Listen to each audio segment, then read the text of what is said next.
So now that we know the basics of how watch apps work, and we've downloaded the tools we need, the next thing we need to do is actually start building an app. One of the most noteworthy points about how watch apps work is that they're simple extensions to pre-existing iOS apps, much like Today or Share extensions. From an iOS App Store application point of view, this means that watch apps currently fall under the same conditions that apply to apps with Today widgets. Which means your app can't be a simple installer for your watch app, and instead must provide an interface to either configure your app setting or mimic the features of your watch app. From a technical point of view, this means that we need to create a normal iOS app to contain our watch app. So, in the beta version of Xcode, we're going to create a single view application, because if you've seen any of my other videos, I like using them. Remember, this is a simple container for our watch app, and it can be any type you like, even a pre-existing app. So now that we've created our file, we're going to create a watch app. To do this, we go to File, New, Target. This will drop down and you'll usually be open to here. But we need to go Apple Watch, Watch App, and Next. So you can see what both of these are. We're going to include the notification scene and the glance scene. And finish. The result of this is two new folders, the WatchKit extension and the Watch app. Now this is where things get a bit confusing. Apple Watch apps don't actually run any code on the watch. Only the interface in this folder here and in this interface.storyboard file actually runs on the watch. The rest of your actual logic and code runs in an extension on the user's iPhone. Now that may seem a little bit confusing, but in reality, you don't even need to worry about it. It's all pretty well hidden from you. So let's go into our interface.storyboard, and as you can see, we have four interface files.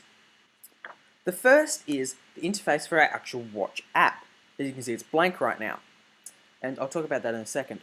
The next is the interface for a glance, and the third is the interface for a notification. As you can see, there's two versions. There's the static version and the dynamic version. This static version is displayed if the watch can't connect to your iPhone and hence can't do any dynamic code.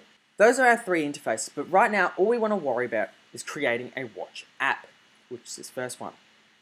And probably the first thing we need to do is make it our own. So let's add a label. Down here in the objects folder we can see we have a lot of things we recognize. We have an image, we have tables, we have our three different interface controllers, and we also have some new ones like separators, but we just want a label right now. So let's drag this label in, and as you can see, it puts it up in the top right corner. This is because how the auto layout, it's not actually auto layout, it's nothing like the auto layout from iOS, but let's just call it auto layout, works in WatchKit. I'm going to explain this in a later video, because it actually is very interesting. It's a lot easier than auto layout, trust me, it really is. Now I'm going to allow myself for the first time to do the typical hello world, because you know, I think this is a chance to be corny. So now that we've made our app our own, we actually need to run it in the simulator. So how do we do this? Well, first, as you can see up here, we have two targets.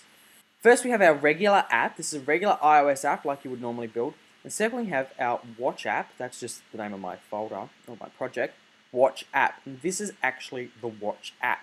So we're going to select this target, and we're just going to build it like we normally would.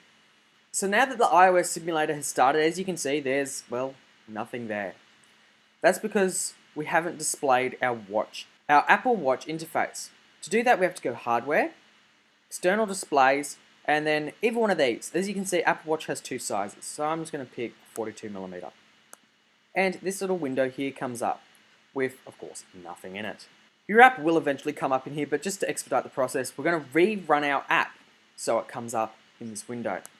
And there we have it. We have our first custom Apple Watch interface. What I'd recommend doing now is going through some of these other little elements and dragging them in, having a play, because they're actually pretty cool.